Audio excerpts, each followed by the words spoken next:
Hey guys, how in the world can the Dallas Cowboys defense ensure that they stop the run, especially against good running teams and going into the playoffs?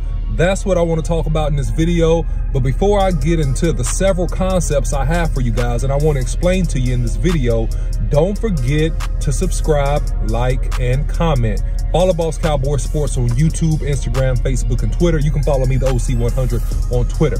Now, the very first thing I'm going to tell you about, so I'm going to tell you the concept and then I'm going to show you a slide so that you guys can understand exactly what I mean. The number one way that the Cowboys can improve stopping the run is having fantastic and much better gap integrity. So the first slide I'm going to show you here. This particular slide actually shows you what a one gap technique actually is. So if you notice the arrows with all of the down linemen, you see 4 down linemen, and this is more so of the base package that the Cowboys would run. It's considered one gap technique. You have on the left a C, and then you have an A, you have a B, you have a C. And so notice the man that's A in the middle. He's responsible for shooting that gap. He's responsible for controlling that gap and getting penetration. In my opinion, this is probably, based upon personnel, one of the better ways for the Dallas Cowboys to focus on shoring up their run game, just by having really good one gap technique and leverage. And imaginary behind these 4 down linemen with the arrows, you can imagine 3 linebackers behind them, 1 in the middle and 2 on the left and right. They're going to be responsible for taking the alternate gap, inside or outside, that the defensive lineman does not go to. So that's considered a one gap technique. The issue is with the one gap technique is that if you get double teams and if you get pushed out of your gap, what happens is it can prevent the linebacker behind you from getting into his gap, especially if he has to take on blockers or have an odd angle of other people coming into the picture that we don't see in this picture, that can come in and knock them out of position. And that creates what we call running lanes for the offensive team, including running backs, tight ends, quarterbacks, whoever it might be. So that is an example of a one gap technique. Going to slide number 2. So if you look at the second slide here, and you can kind of see another particular option of how the Cowboys can stop the run. All right. So in this particular slide, I want to talk about run blitz. The Cowboys can run blitz versus teams when it's an obvious running situation and where they know or have a really good idea where that team is going to run the ball. Now, there's a danger with run blitz, right? It's dangerous because when you run blitz, especially when you blitz linebackers in certain gaps, you better be right.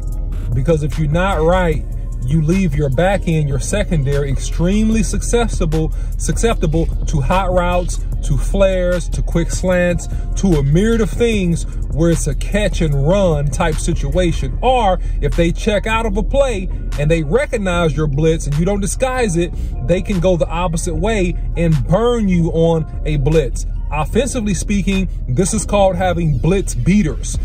Particular plays that are meant to beat blitzes when you get blitzes coming from different angles. So in this particular slide, you can see the red arrows. You see the outside linebacker, he's gonna blitz. You see a walk-up corner outside, he's gonna blitz. Those are the 2 arrows. This is a dedicated blitz. Now, this could be a run or pass blitz, but for our conversation purposes, we'll say this is a run blitz because we're anticipating an option coming to the open end or the wide side of the football field. We're anticipating a toss. We're anticipating a trap. We're anticipating a zone based upon what we see on this particular blitz if you're looking at defending the run game. Now, notice the black arrows. The black arrows have the defensive lineman slanting opposite of the blitz. Why is that? They're slanting opposite of the blitz to maintain gap integrity. They're surrendering a gap to give the blitzer a gap. They're going left so the blitz can come in and be effective right, and hopefully somebody comes through clean. The benefit of this type of concept is that when you catch the offense in the right blitz and you time these right, but they have to be done with a lot of film study and really keen preparation, and you have to be 99% sure that you know what is about to happen, or these type of run blitzes can really get you burnt. But when they work, you get tackles for losses. And I think that athletically speaking, with the defensive line that we have, I think that we have a lot of one gap type players. I don't think that we have two gap type players. I'm not putting up a slide for that one, but I'm going to explain it here. You saw the slide for the one gap. A two gap formation is typically more so traditionally a 3-4, where you have a nose tackle and you have two defensive ends lining heads up on the tackles or lining up as 4s or tight 5 eyes. They're responsible for the gap that's right in front of them and basically pushing the offensive lineman into the other gap. If you have a big nose tackle like Jonathan Hankins, that's why he's so important to this team. That's why people like Neville Gallimore are very important to this team. Like, that's why Quinton Bohanna are very important to this team, because they're big bodies, and you can use these guys to change your defensive scheme. And you can use these guys, if they're playing the way that you want them to play, to two gap. In other words, you can line them up right over the center and try to use them to control two gaps, to stall the center and shove the center left or right into one A gap while they use their body to take the other A gap, if that makes sense. All right. So in a two gap scheme, it really allows the linebackers to sit and to read and react. It's different from one gap, because one gap is a penetrating, hit the gap, I'm responsible for one area type of mentality. Is more traditionally seen in our base package, a 4-3 defense, whether you run that over or under. All right. So if you talk about the two gap scheme, that's why we need Jonathan Hankins back. That's why we want Quinton Bohanna to play well. That's why I like to see a lot more out of Neville Gallimore, because of the fact it really allows you to control blockers and let your linebackers run free, and it allows you to vary your scheme and your approach, and it makes it very hard to run inside if you execute this particular scheme properly. All right. So I just talked to you guys about one gap. I talked to you guys about run blitz. I talked to you guys about a little bit of two gap, and now I'll tell you a little bit about line stunts. All right, line stunts. So if you talk about line stunts, if you go to the third slide, and this is the third picture I'm going to show you here, is that you'll see on this particular slide that you have the end, the tackle, the nose, and the end. They're all slanting one way, and then you have the Mike linebacker, which is the M, and he has dots, and he's going off to the left to fill a lane. What's the reason of doing this? One of the key reasons of doing this is so that you can get a man free and you can have quick penetration. As I've looked at the Cowboys this past season, the Cowboys have been at their best stopping the run when we had somebody create push and quick penetration into the backfield. If the Cowboys can come up with strategies and schemes to use their athleticism, because I don't think that we have the raw power and overall ability to two gap every team we play against, especially teams with power running games and big, strong offensive linemen. I think that we're best when we use our athleticism, when we use our quickness from the defensive tackle, defensive end, and in some cases linebacker position. So with this particular stunt, if you look at everybody going to the right and the Mike linebacker filling the gap that the end just left and going outside to the C and the D gap, what this can do is it prevents the offensive lineman from teeing off on you. It makes them slow down. It also puts you in a position where you can use your quickness to potentially hit a gap inside, get quick penetration, disrupt a handoff, or make a play in the backfield. And what it should do, if it's timed up appropriately, this Mike linebacker with the dot going out to the left, he should come free and be able to make a play and have a chance to make a play on the football.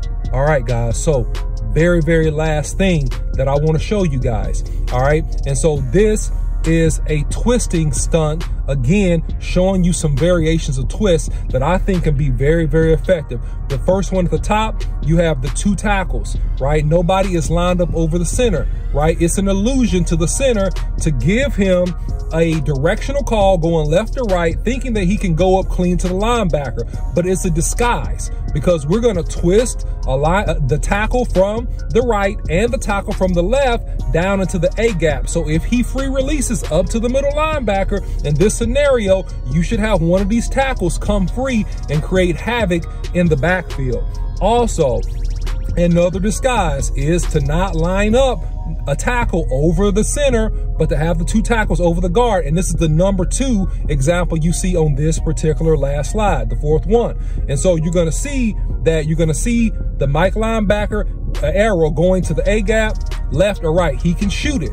And when you time up shooting this, you can't do this every play, right? You're going to get burned, but you can time it up and you can shoot this. You can use this to stop the run. All right. And one of my personal favorites, and you can use this one, this last one.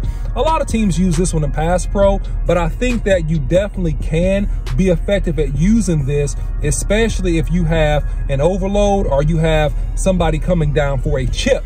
Because what you do is you confuse and you stale the blockers. And if you can stale the blockers from being decisive and using their full velocity to create movement or to pin you inside, it gives you an opportunity to make a play, right? And so this particular play, you have the defensive end lining heads up on the tackle. He slants out.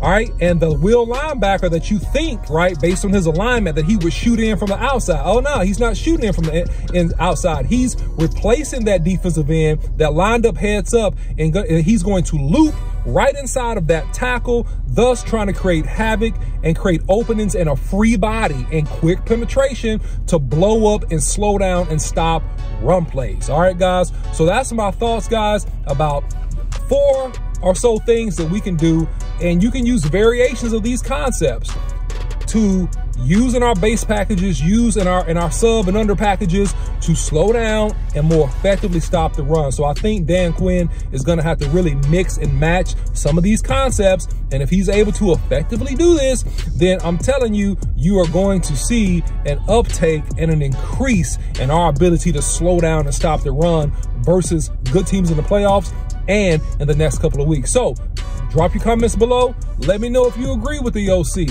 What do you think about this video? What do you think we can use? What do you think would be the best strategy? Let me know your thoughts in the comments below. And hey, if you like content like this, don't forget to like, share, and subscribe, and to follow Boss Cowboy Sports on YouTube, Instagram, Facebook, and Twitter.